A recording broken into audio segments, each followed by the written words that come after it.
ዳክየዋ ልዕልት። በአንድ ሀገር ውስጥ ልዩ የሆነ የአፕል ዛፍ የነበረው አንድ ንጉስ ነበር። ከዚያ ልዩ የአፕል ዛፍ ላይ የሚለቀመው ግን ተራ ፍሬ አልነበረም። ታይቶ የማይታወቅ ልዩና ወርቃማ ፍሬ ነበር። ንጉሱ ይህንን ልዩ ዛፍና ፍሬዎቹን እንደ አይኑ ብሌን ይንከባከባቸዋል። ከዛፉ ስር ጨርሶ አይጠፋም። በየዕለቱ ፍሬዎቹን እየቆጠረ በጥንቃቄ ይጠብቃል። ከዕለታት አንድ ቀን ማለዳ ላይ ንጉሱ እንደልማዱ ያ ልዩ የአፕል ዛፍ ወደሚገኝበት ስፍራ መጣ። በስፍራው እንደደረሰ ሁልጊዜ እንደሚያደርገው ቀና ብሎ ፍሬዎቹን በዛፉ ላይ እንዳሉ መቁጠር ጀመረ። ቆጥሮ ሲጨርስ ግን ከፍሬዎቹ መካከል አንዱ ተቀጥፎ መወሰዱን ተረዳ።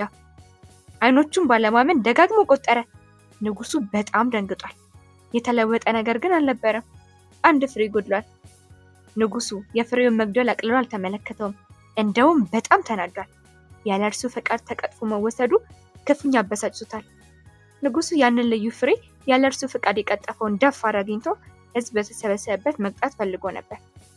በንዴት እየተብከነከነ ካሉት 3 ወንዶች ልጆቹ መካከል የመጀመሪያውን በአስቸኳይ አስጠራው።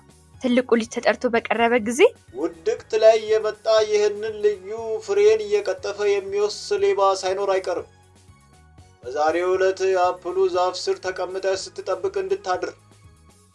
እድሉ ቀንተው ሌባውን መያዝ ከቻልክ በቁሜ ግማሽ መንግስቴን አወርስሃለሁ፣ ስሞት ደግሞ የመንግስቴ ሙሉ ወራሽ ትሆናለህ ሲል ቃል ገባለት። ልዑሉ የአባቱን ቃል ኪዳን ሲሰማ እጅግ ተደሰተ። ቃል የተገባለትን ጉዳይ እያሰበ አይዞህ አባቴ፣ ጥርጣሬ አይግባ፣ ይህንን ልዩ ፍሬ እየቀጠፈ የሚወስደውን ሌባ ይዤ ፊትህ አቀርባለሁ ሲል በአጃቢዎቹ ፊት ለአባቱ ቃል ገባለት። ልዑሉ የገባውን ቃል ለመፈጸም ቆርጦ ነበር። ምሽት ላይ በአፕሉ ዛፍ ስር ተቀመጠና የሌባውን መምጣት መጠባበቅ ጀመረ። ከዚያ ቦታ አልተነቀነቀም። አይኑን አፍጥጦ ለብዙ ሰዓታት ጠበቀ። ይሁን እንጂ ወደዚያ ስፍራ ብቅ የሚል ነገር ማየት አልቻለም። እኩለ ሌሊት አለፈ።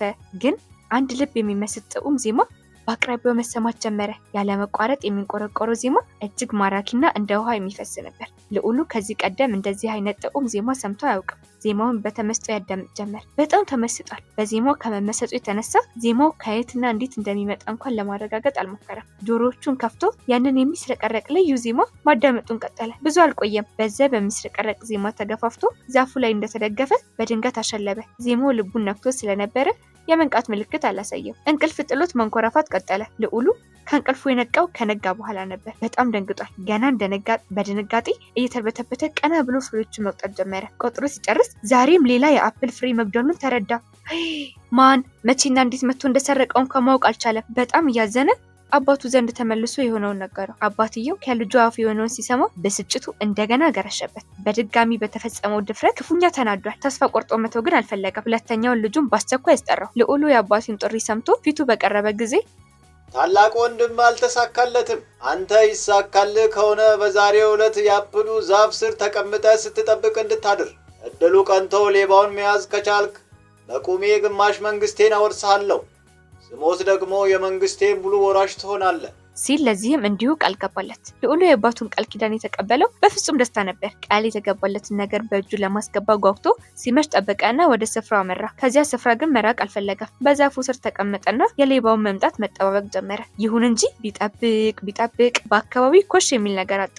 ቆይቶ ግን ልክ እኩለ ሌሊት ሲቃረብ ያ ድንቅ ጥዑም ዜማ መሰማት ጀመረ። ይህንን ጣፋጭ ጥዑም ዜማ ሲሰማ መቋቋም አልቻለም። እሱም ልክ እንደ ወንድሙ ዛፉን ተደግፎ ሲያንኮራፋ አደረ። ምን ይሆን? ልዑሉ ሲያንኮራፋ አድሮ ንጋት ላይ ብድን ብሎ ተነሳ። ደንግጦ ቀና ብሎ ተመለከተ። ሌላ የአፕል ፍሬ ጎሏል። እሱም ፍሬውን በማን መቼና እንዴት እንደተወሰደ አላወቀም። በንጉሱ የተሰጠውን ትዕዛዝ ማክበር ባለመቻሉ እያዘነ ወደ ቤተ መንግስት ገብቶ የሆነውን ለአባቱ ነገረው። ንጉሱ የመጀመሪያው ልጁና ተከታዩ እንዳልተሳካላቸው ሲረዳ ሶስተኛውን ልጁን አስጠራው። ትንሹ ልጁ ተጠርቶ ፊቱ እንደቀረበ ሁለቱ ታላላቅ ወንድሞች ሌባውን ለመያዝ ሞክረው አልተሳካላቸው። ዛሬ አንተ ተራ ነው። የአፕሉ ዛፍ ስር ተቀምጠህ ስትጠብቅ እንድታድር። እድሉ ቀንቶ ሌባውን መያዝ ከቻልክ በቁሜ ግማሽ መንግስቴን አወርስሃለሁ፣ ስሞት ደግሞ የመንግስቴ ሙሉ ወራሽ ትሆናለህ ሲል ለዚህም እንዲሁ ቃል ገባለት። ልጆች ይህስ የሚሳካለት ይመስላችኋል?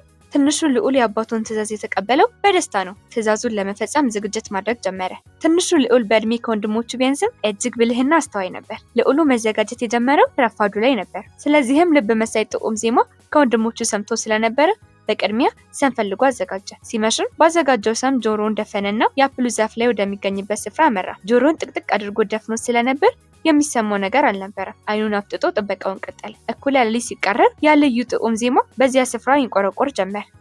ትንሹ ልዑል ግን ጆሮውን በሰም ደፍኖ ስለነበር ምንም አልተሰማውም። ይንቆረቆር የነበረው ዜማ ሲያበቃ በጆሮ ውስጥ የወተፈውን ሰም ቀስ አድርጎ ወጣና ዙሪያውን መከታተል ቀጠለ። ትንሹ ልዑል ሰሙን ከጆሮ ውስጥ ቢታው ሌባ ሲመጣ መስማት እንደማይችል ያውቅ ነበር። የወተፈውን ሰም አውጥቶ ብዙ አልቆየም። የሚበረግግ ድምፅ መሰማት ጀመረ። ቀና ብሎ ሲመለከት አንዲት ትልቅ ዳክዬ እየበረረች መጥታ በአፕሉ ዛፍ ላይ ስታርፍ ተመለከተ። ዳክዬዋ የአፕሉን ፍሬ መቅጠፍ ስትጀምር ጠመንጃውን አነሳና ማነጣጠር ያዘ። አነጣጥሮ ለመተኮስ ሲዘጋጅ ግን ግራ የሚያጋባ ነገር ተመለከተ። ምን የተመለከተ ይመስላችኋል? ያነጣጠረባት ፍጡር ዳክዬ አይደለችም፣ አንዲት ውብ ልጃገረድ ነበረች። ልዑሉ አይኑን አላመነም። ጠመንጃውን ደቅኖ ፈዞ ያያት ጀመር። ልጃገረዲቱ ኮሽታ ሰምታ ቁልቁል ስትመለከት አንድ ወጣት ጠመንጃውን ደቅኖ ሊገድላት ሲዘጋጅ አየችው። በጣም ደነገጠች። እባክህ አንተ ልዑል አትግደለኝ፣ እባክህ ምህረት አድርግልኝ በማለት እያለቀሰች ትለምነው ጀመር። ልዑሉ ግን ረቂቅ በሆነ ውበቷ ተማርኮ ስለነበረ ጨርሶ መተኮስ አልፈለገም። መልካም፣ አልተኩስብሽም። ሕይወትሽን ስላተረፍኩልሽ ግን ፍቅረኛዬ ለመሆን መስማማት ይኖርብሻል። ለመሆኑ የወደፊት የትዳር አጋኔ ለመሆን ትስማሚያለሽ? ሲል ጠየቃት። ልጃገረዲቱ እርግጠኛ ሆኜ ቃል ልገባልህ አልችልም። እኔ አንዲት 3 አይን ያላት አስማተኛ አሮጊት አገልጋይ ነኝ። ይህች ክፉ አሮጊት ከ7ቱ ተራሮች ቀጥሎ በሚገኘው የመስታወት ኮረብታ ላይ ትኖራለች። ወደዚህ ስፍራ ለመድረስ 7 ታላላቅ ሸለቆችንና 7 ታላላቅ ጅረቶችን ማቋረጥ ይጠይቃል። ለመሆኑ ይህንን ሁሉ አቋርጦ እዚያ ለመድረስ የሚያስችል ብርታት አለኝ ብለህ ታምናለህ? ስትል ጠየቀችው። ትንሹ ልዑልም ጨርሶ አትጠራጠሪ፣ የተባለው ስፍራ ድረስ ለመጓዝ ጨርሶ አላመነታም። ወኔው፣ ጥንካሬውና ወንድነቱ ከኔ ጋር ነው ሲል መለሰላት። ይህንን ስትሰማ ያቺው ልጃገረድ ከዛፍ ላይ ዱብ ብላ ወረደች። መሬት ስትነካ ግን ወደ ዳክዬነት ተቀየረች። መናገር ግን አላቆመችም። ለጉዞ ዝግጁ ከሆንክ በጀርባዬ ላይ ተመቻችተህ ተቀመጥ ስትል ነገረችው። ልዑል አላመነታም። በዳክዬዋ ጀርባ ላይ ወጣና ተመቻችቶ ተቀመጠ። ብዙ አላስጠበቀችውም። ዳክዬዋ አኮበኮበችና ከመሬት ተነስታ በረጃጅም ክንፎቿ አየሩን እየቀዘፈች መብረር ቀጠለች። ከመናገር ግን አልተቆጠበችም። በአየር ላይ የተወነጨፈች ልዑል ሆይ ምን ይታይሃል ብላ ጠየቀችው። ልዑሉም ከላይ ግራጫ ቀለም ያለው ሰማይ ዳር እስከ ዳር ተዘርግቶ ይታየኛል፣ ከታች ደግሞ እንደ ጨለማ የጠቆረ መሬት ተንጣሎ ይታየኛል ሲል መለሰላት። ብዙ ከተጓዙ በኋላ ደግሞ እንደገና ልዑል ሆይ አሁንስ ምን ይታይሃል ብላ ጠየቀችው። ልዑሉ የተለወጠ ነገር የለም፣ አሁንም ከላይ ግራጫ ቀለም ያለው ሰማይ የታየኝ ነው፣ ከታች ደግሞ እንደ ጨለማ የጠቆረው መሬት አሁንም አለ፣ ሌላ ነገር ጨርሶ አይታየኝም ሲል መለሰላት። ጥቂት ቆየችና ደግሞ ለሶስተኛ ጊዜ ልዑል ሆይ አሁንስ ምን ይታይሃል ብላ ጠየቀችው። ልዑሉ ከላይ ግራጫ ቀለም ያለው ሰማይ አሁንም እየታየኝ ነው፣ ከታች ደግሞ እንደ ጨለማ በጠቆረው መሬት ላይ ክፉኛ የሚያንጸባርቅ የመስታወት ኮረብታ ይታየኛል። እዚያ ኮረብታ ላይ ደግሞ እንደ እሳት የሚያበራ አንድ ልዩ ሕንፃ እየታየኝ ነው ሲል መለሰላት። ልጃገረዲቱም የአንድ እሳት ያበራል ያልከው ልዩ ሕንፃ የዚች ባለ 3 አይን አስማተኛ አሮጊት መኖሪያ ነው። አሁን በቀጥታ ወደ እሷ ዘንድ እንሄዳለን። አሮጊቷ እንዳየች ምን ትፈልጋለህ ብላ ትጠይቃለች። አንተም ውሃ የሚሰበስበውን እሳት የሚያቀጣጥለውን ነገር ስጪኝ በላት ስትል መከረችው። ከምክክሩ በኋላ ኮረብታ ላይ አወረደችውና እየበረረች በዚያ ልዩ ሕንፃ ጣሪያ ላይ አረፈች።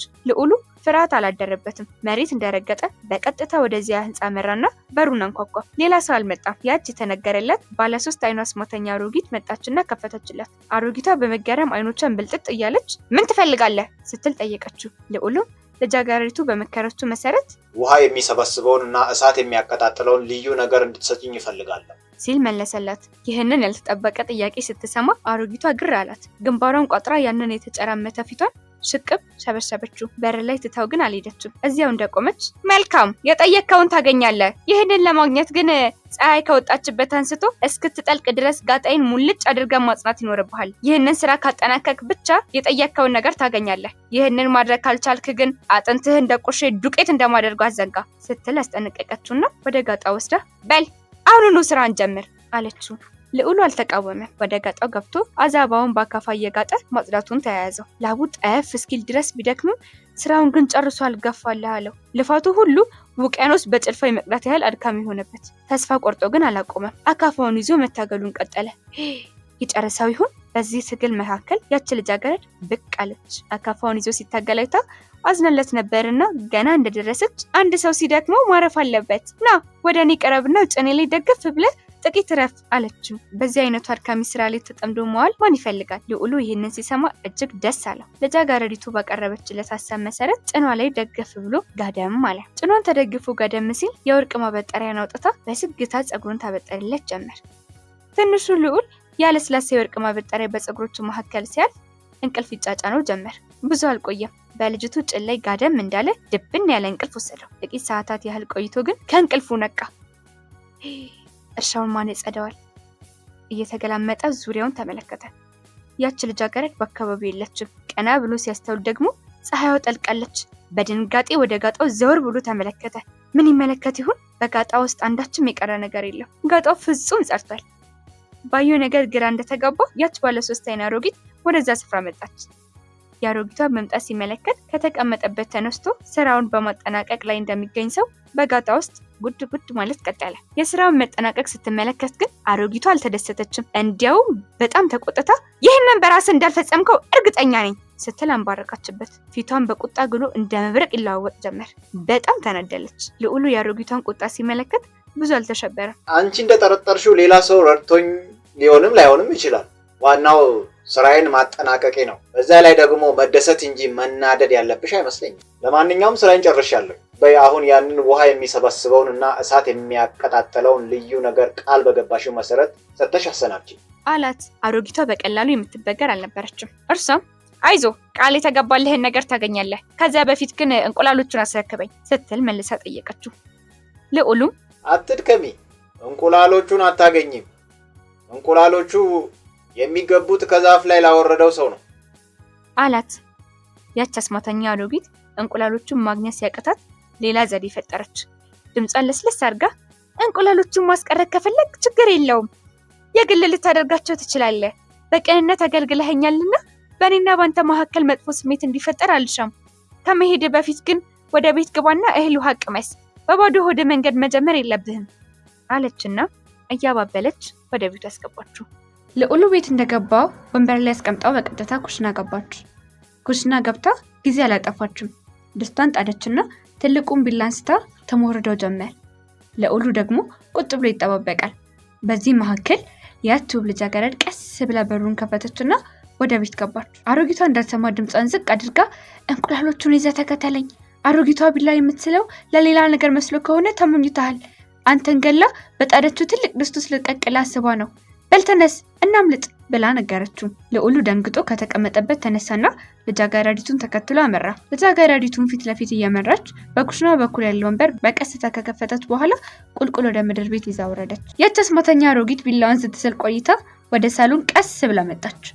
ልዑሉ በተቀመጠበት ቦታ አይታይም። በንዴት ዘወር ዘወር እያለች ፈለገች። በአካባቢው የለም። የልዑሉ መጥፋትን ስትረዳ እጅግ ተበሳጨች።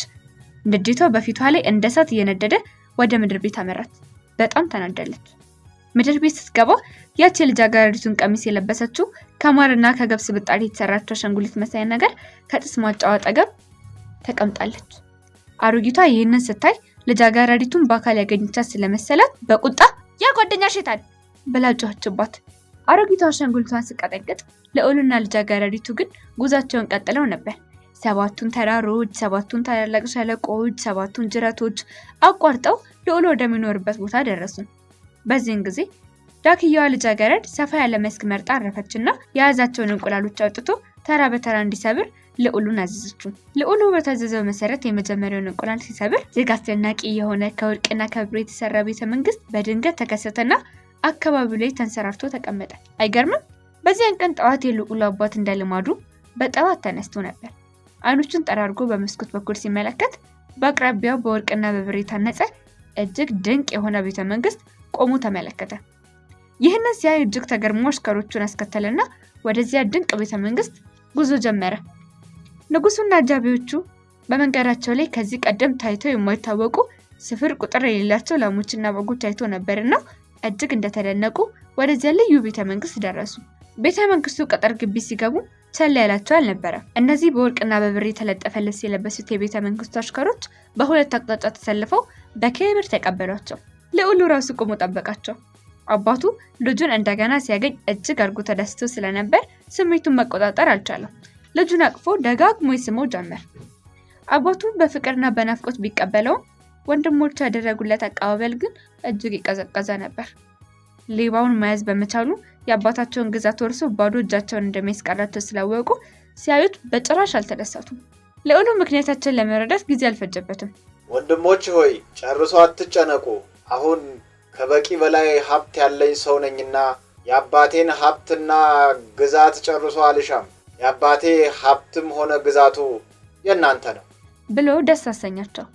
ከዚህ በኋላ ልዑሉና ያች በዳክዬ የተመሰለች ልጃገረድ ድል ያለ ድግስ ተደግሶ ጋብቻቸውን ፈጸሙና በደስታና በተድላ መኖራቸውን ቀጠሉ። ተረቴ መልሱ አፌን በዳባ አብሱ።